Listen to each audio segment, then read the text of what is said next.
This is Rev Michelle Hopkins.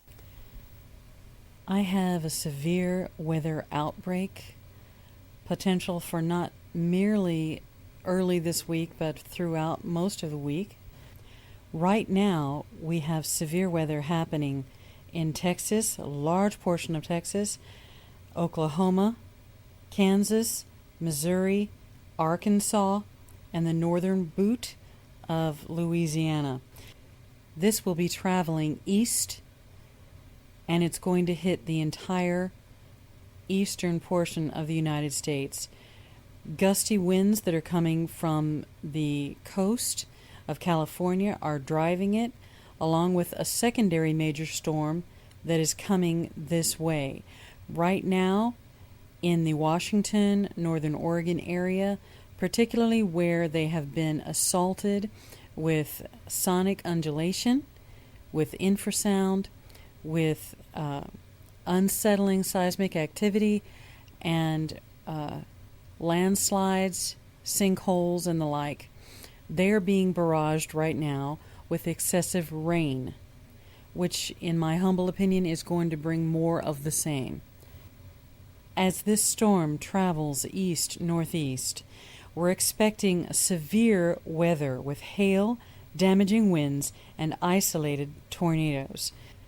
There's a severe weather alert going along with this weather system as it travels along the entire eastern portion of the United States, from the central United States all the way to the east coast. There is even snowfall associated with this secondary storm.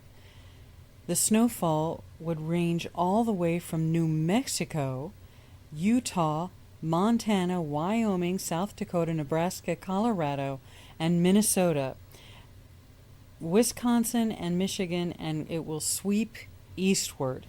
This is the second week in April.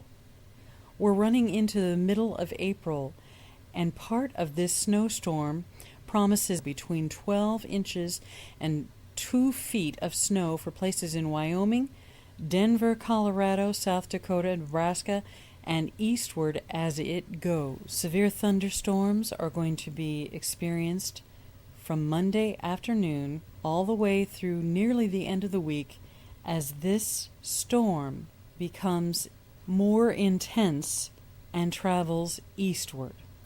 As we see, there's going to be humid air coming up from the Gulf of Mexico, and we're going to watch that.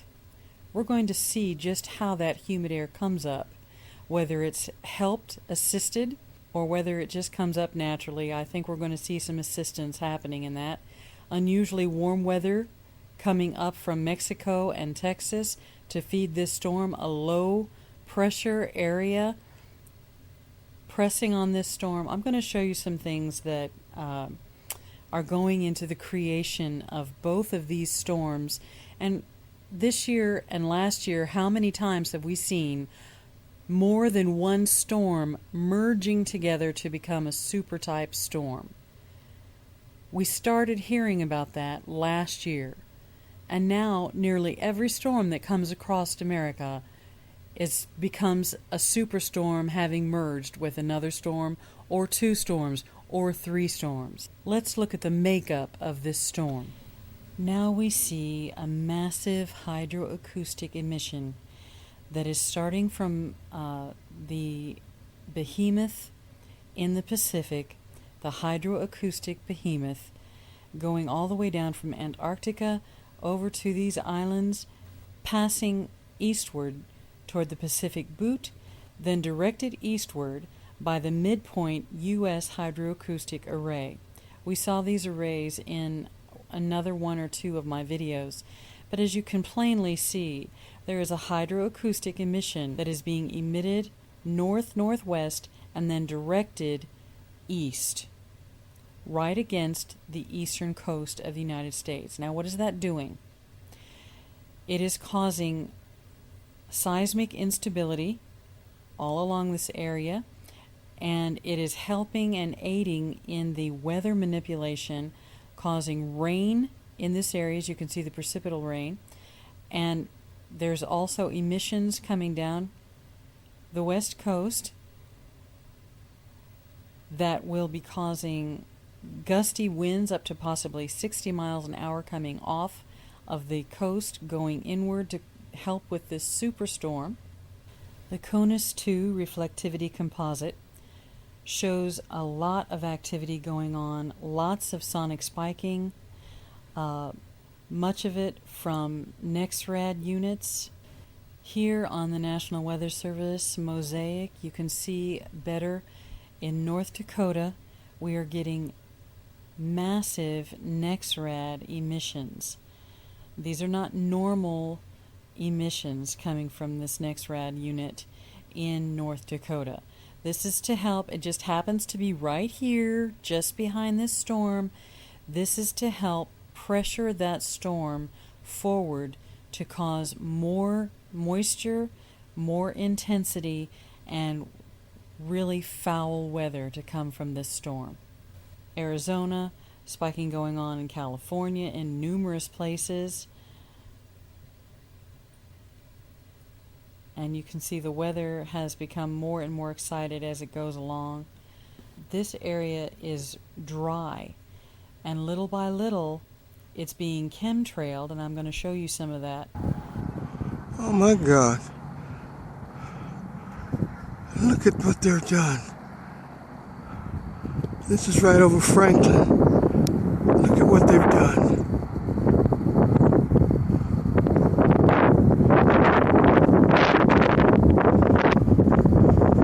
Oh my. Let's turn back this way. The hard look view. Look at this. It's being chemtrailed. This is a long chemtrail.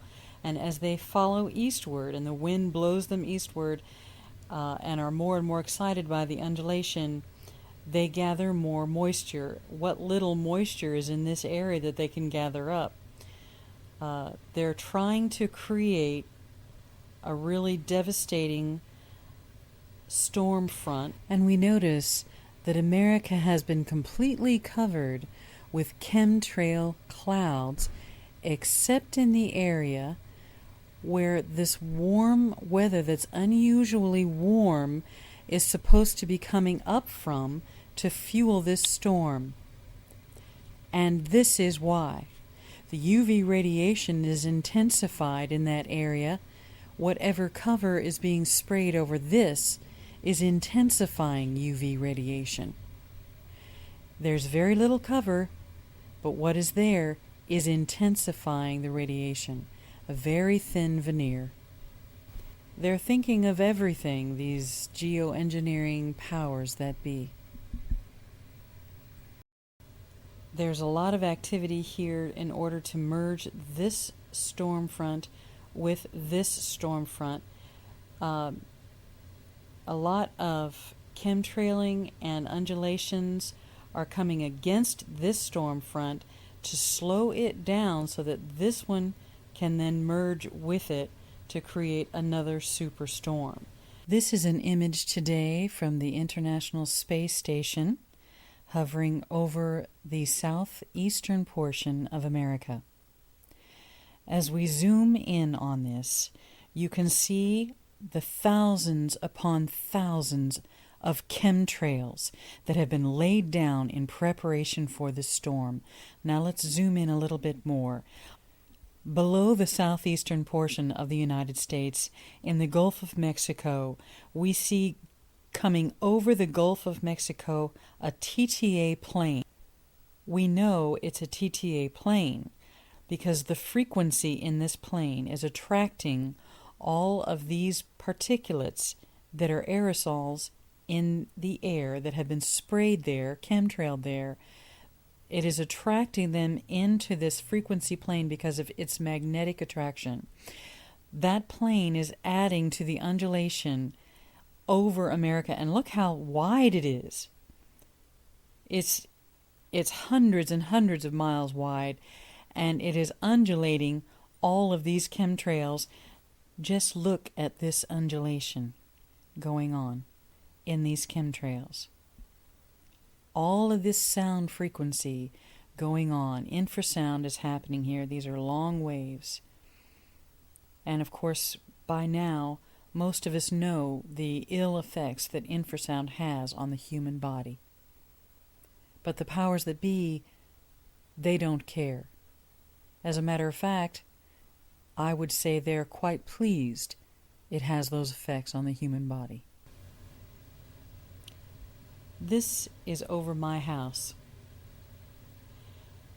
They were chemtrailing today, and this only, less than an hour after they began to chemtrail.